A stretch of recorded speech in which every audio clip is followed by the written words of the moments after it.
Le New Concept Sport Running Mag vous est présenté par ASICS.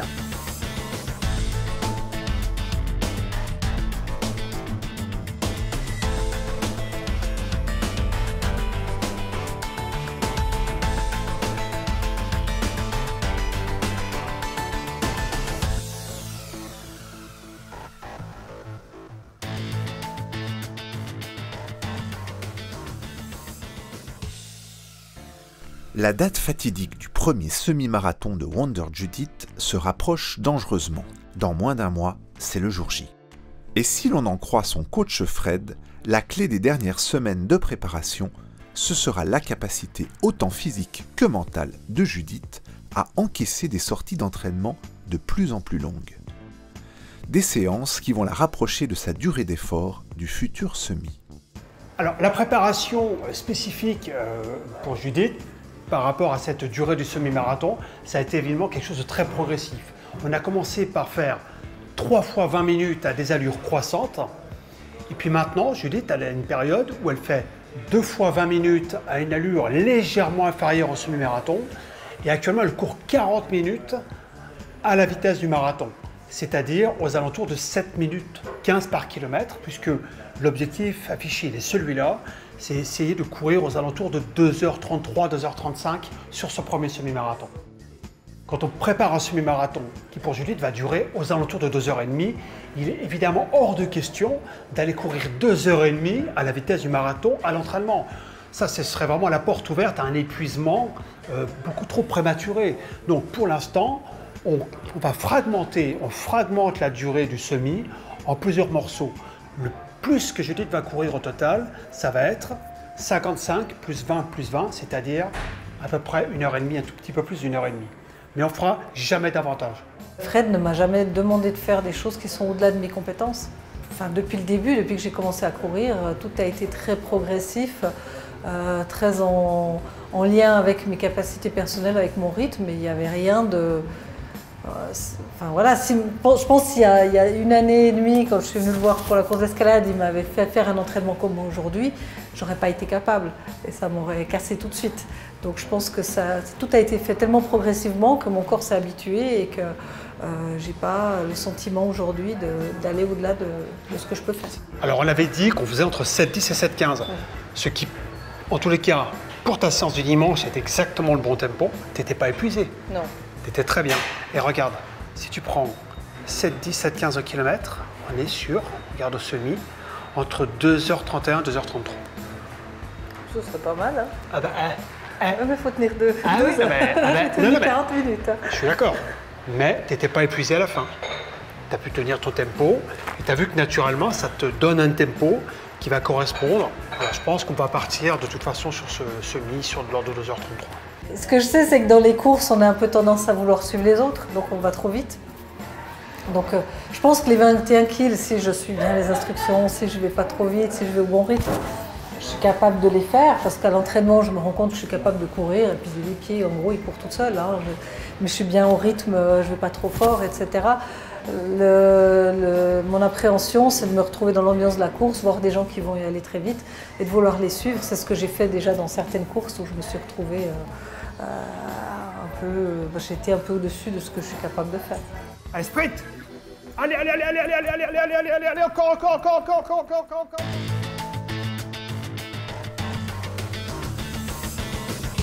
On a tendance à dire que la course à pied est un sport simple, dépouillé, très peu cher et que pour le pratiquer, on a finalement juste besoin d'une bonne paire de chaussures adaptées. Dans cet ordre d'idées, quand on aime courir comme nous, librement, dans l'esprit des origines, dans l'esprit free to run, qu'est-ce qui fait finalement la différence entre courir avec sur le dos un vieux t-shirt tout pourri et un t-shirt dernier cri, high-tech et quand même un peu plus cher? Mais ça, c'est une belle question existentielle. Ouais, peut-être pas existentielle, mais quand on voit la ligne de textile ultra léger, Nano Weight, que la marque suédoise Craft vient de sortir, on se dit que la question mérite quand même d'être posée. Je vais boire un café. Hein. Avec sa série de textiles pour la course Nanoweight, qu'on pourrait traduire par ultra léger, Craft sort des produits que l'on peut véritablement qualifier d'un nouveau genre. D'une part, ils sont extrêmement fins, extrêmement ventilés et surtout extrêmement légers. Est-ce que tu te rends compte que tu as dit 3 fois extrêmement dans la même phrase? Tu voudrais pas en rajouter un? Il m'en reste un. Moi, je trouve que tout ça se fait dans un style extrêmement esthétique. Ouais, encore faut-il avoir la plastique qui va avec. Parce que là, faut que je fasse un peu de muscule, je crois. Il est clair que l'extrême légèreté de cette ligne Nanoweight est son atout numéro 1. Pour vous donner un ordre d'idée, le t-shirt femme fait 50 grammes et le singlet homme fait lui aussi 50 grammes. Du coup, ce serait pas beaucoup plus simple de courir à torse nu? Sur toutes les pièces, le jersey est extrêmement fin au niveau des épaules pour une ventilation optimale. T'entends ce que je te dis, Pierre? Quand on rajoute encore l'ourlet finement collé au niveau du col pour éviter tous les frottements, on se dit que ce type de produit est véritablement très utile sur la durée, sur les longues distances de type marathon ou trail. Pour le reste, si vous voulez courir librement dans la nature, rien ne vous empêche de le faire avec un t-shirt tout pourri ou à poil.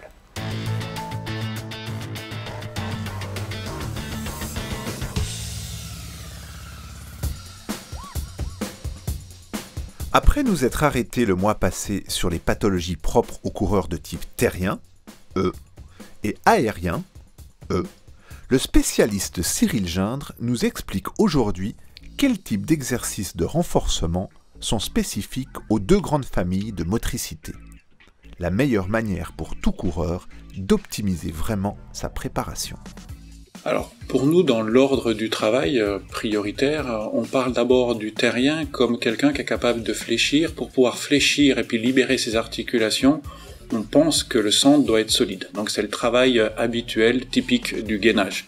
Donc les abdos, le pont, vers une sorte d'une suite d'exercices en fait qui sont destinés à donner du tonus au centre. Pourquoi? Parce que c'est ce tonus du centre qui libère les extrémités pour venir mettre du fluide. Ça, c'est le deuxième type de mouvement. C'est des mouvements dans lesquels on apprend finalement au corps à être relativement fluide, à avoir des articulations qui sont là, je répète, pour venir adoucir la force. Un aérien, il met des forces importantes. Un terrien, c'est quelqu'un qui diminue les forces au contact du sol. Troisième type d'exercice, c'est l'exercice qu'on appelle l'ancrage. Cette fois, la personne est à la verticale. On vient mettre du travail de force, comme ça se joue par exemple sur un squat, puis on vient mettre aussi du travail qu'on appelle de proprioception des chaînes antérieures. Donc c'est l'exercice d'équilibre sur l'arrière. Enfin, une fois que je me suis préparé sur l'arrière, il faut quand même que j'avance. Donc la quatrième type d'exercice, exercice qu'on appelle de propulsion. Et donc on amène des exercices vers l'avant cette fois, je me suis préparé derrière, je fais rouler mon pied vers l'avant, et donc je vais vers l'avant dans le cadre d'exercice par exemple de fente. Ça, c'est la progression, en fait, pour un schéma terrien. Si je veux faire du travail aérien, la première chose, c'est que je dois faire en sorte que ma chaîne musculaire postérieure, donc les muscles qui sont derrière moi, se retrouvent pas trop rigides. Donc pour ça, en fait, on fait une suite d'étirements qu'on appelle des étirements globaux de la chaîne musculaire postérieure. Une fois que ça c'est à l'œuvre, je sais que je suis pas rigide en fait, je peux commencer à faire un travail de maîtrise de l'espace avant. Un aérien, c'est quelqu'un qui met son poids sur l'avant, puis qui est capable de contrôler l'espace avant. Donc c'est toute la proprioception sur l'avant. Ensuite, on rentre dans la thématique des rebonds en fait, on a 2 types de rebonds, ou des rebonds de grade 1 qui correspondent par exemple à la progression habituelle d'exercices de foulée que propose l'athlétisme. Et puis ensuite des exercices de rebond de grade 2 qui sont des rebonds beaucoup plus à la verticale, souvent en 2 pieds, dans lesquels on augmente le stress, en fait, on augmente la quantité de contraintes sur la verticale pour amener le corps à être encore plus dynamique à l'appui.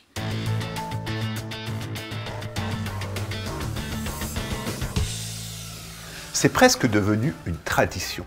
Tous les 2-3 ans, la marque ASICS sort une chaussure luxueuse réunissant toutes les dernières technologies patiemment développées par les ingénieurs de la marque japonaise. Le résultat de ce printemps 2019, c'est la ASICS Meta High. Avouez que ça a de la gueule et que ça ressemble à pas grand-chose d'autre déjà vu sur le marché. Regardez la courbure et le style de la semelle. Moi, je trouve ça très beau perso. Très beau, c'est bien, mais est-ce efficace? À mon niveau, je les ai mises tout le temps ces 4 dernières semaines.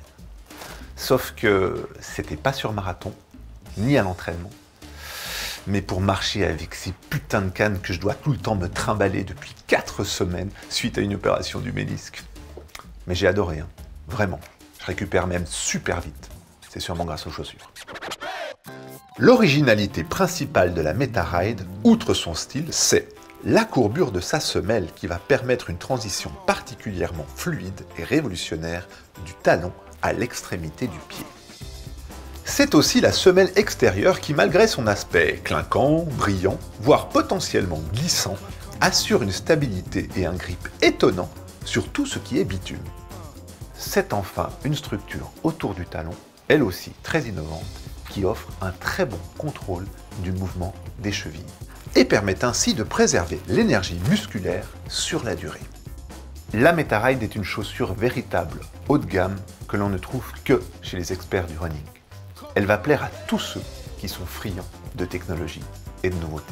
Quant à moi, je me réjouis vraiment de l'essayer en course, même si, merci les cannes, ce sera pas pour tout de suite.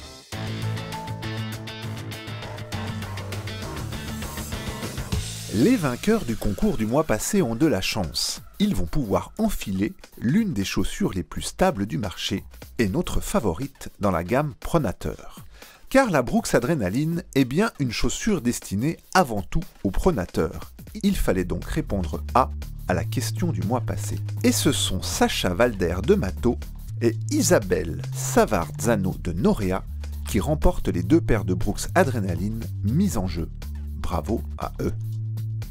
Ce mois, nous vous offrons 2 ensembles Craft Nanoweight de la collection Printemps 2019. Des textiles pourvus d'une technologie que nous vous avons présentée au début de ce mag. Répondez donc à la question suivante. L'atout principal des textiles de la gamme Nanoweight est A. Son absence de couture, B. Sa couleur, ou C. Son poids ultra léger. Envoyez dès maintenant votre réponse avec vos coordonnées complètes à l'adresse mag@ncsport.ch. Sur tout ce qui est bitume. Tu peux m'en faire ça s'il te plaît sans gargouiller? Non mais c'est bon, ça ira. On va regarder ton gargouille. C'est tombé. Pierre! Ouais. Mais non. Ouais.